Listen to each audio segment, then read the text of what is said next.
Welcome to the TopRank Marketing Digital Marketing News. I'm Joshua Nite. And I'm Annie Leuman, filling in for Tiffany Allen. Yep, Tiffany is once again on a secret mission to uncharted space. I've said too much. Yeah, you should just stop right now. Yeah, I will redact that. Nobody will ever know that I ever said it because I'm totally going to edit it out in post-production. No, I'm not even going to know. No. Now, after the neuralizer, you won't know. No. But if I were to do something incredibly ill-advised with that information, like, say, make a Facebook ad telling everyone exactly what Tiffany's up to, which of course I wouldn't, No. I would have an easier time knowing just how many people were going to get that forbidden information. No. So this is good news for marketers. Facebook is bringing back their reach estimates. This is a tool that, of course, was removed due to fear of potential exploitation, maybe the ability to see some demographics of specific audiences that people weren't really supposed to see. So Facebook, to remind you, has said there was no proof that that bug was ever exploited. It was just exploitable. But they have been busy overhauling the way it works behind the scenes and adding some new restrictions in front of the scenes. So they say that now this should be a privacy-proof tool for marketers to use once again. This isn't going to change the way that you market on Facebook at all, but it should make it easier to measure just how effective you can expect your ads on Facebook to be. Awesome. And Yeah. speaking of the Book of Faces. Oh, the Book of Faces. Yes, that book. They are courting content creators in a new way. In fact, they're making it easier for content creators to monetize their content. Oh, okay. Yeah, so not unlike YouTube or Twitch, which is an interesting strategy, might be trying to compete with them a little bit. There's more options for creators for ad placement, including non-interruptive ads like pre-roll and image ads. Oh, thank goodness.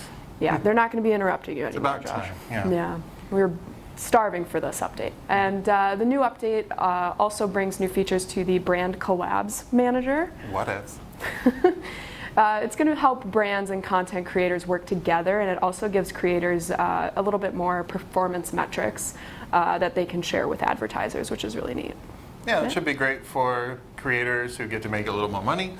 Also for brands, you should keep an eye out for this as you're collaborating with influencers. Yeah. It should be easier to see exactly what you're getting for the money you're paying. Exactly.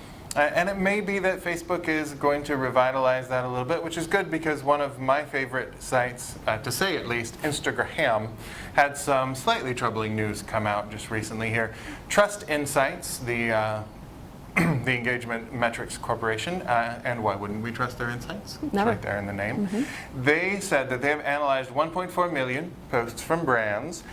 They said, and what we're seeing is that engagement rates are starting to dip a little bit on the platform. So even if you're looking just from January of this year up until present, it's about like a 0.05% of a dip, but when engagement rates are already in the low single digits, that can be substantial to your reach. So we're not quite sure why this is happening. This could be Instagram actually limiting organic reach a little bit in the same way that their parent company Facebook does.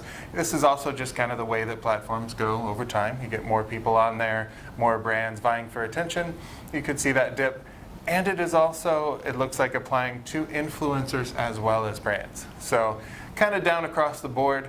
What marketers should do, though, if your audience is on Instagram, that doesn't mean you have to flee from the site or anything. Just make sure that your content is hyper relevant to that audience and that you're following up and encouraging any engagement that you do get.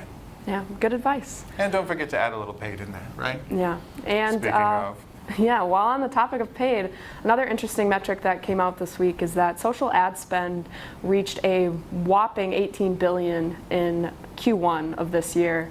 And ad revenues rose by 26.2% year over year. That sounds kind of amazing. Yeah, these are pretty big numbers, but this is only about half the growth compared to the same period last year. Oh, wow. Okay. Wah, wah.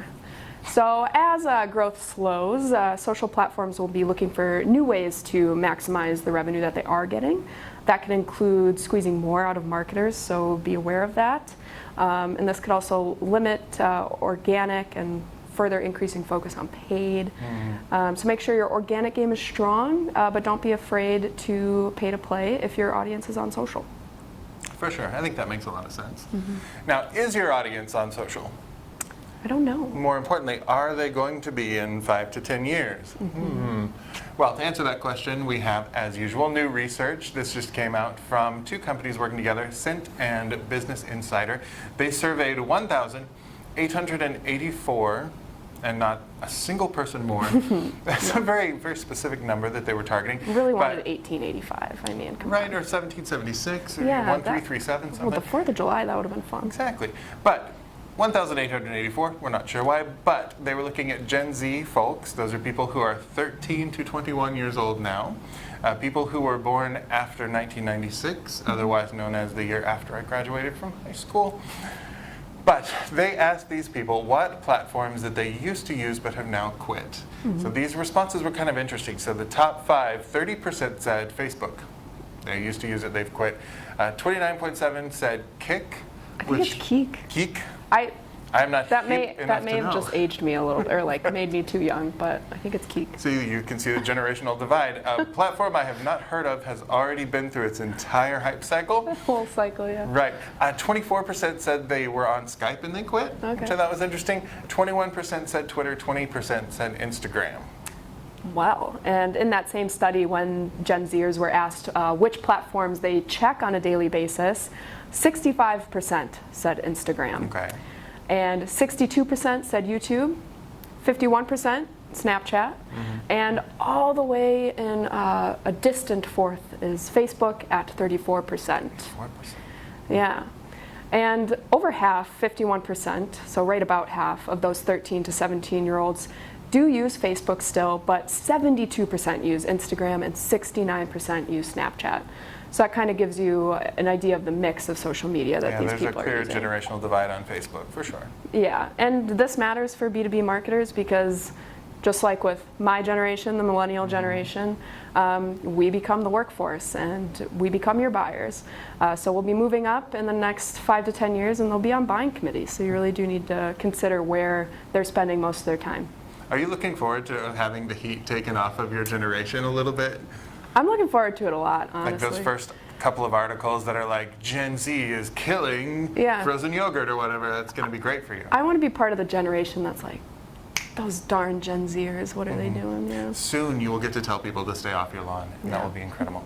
It'll Well, be nice. thank you for listening to this episode. We do want you to stay on our lawn, and you can do that by subscribing to the blog and subscribing to our YouTube channel. You can also find us on Twitter at TopRank and me on Twitter at Nitewrites. That's NITEWRITES. And you can find me on Twitter at Annie Leuman, ANNIELEUMAN.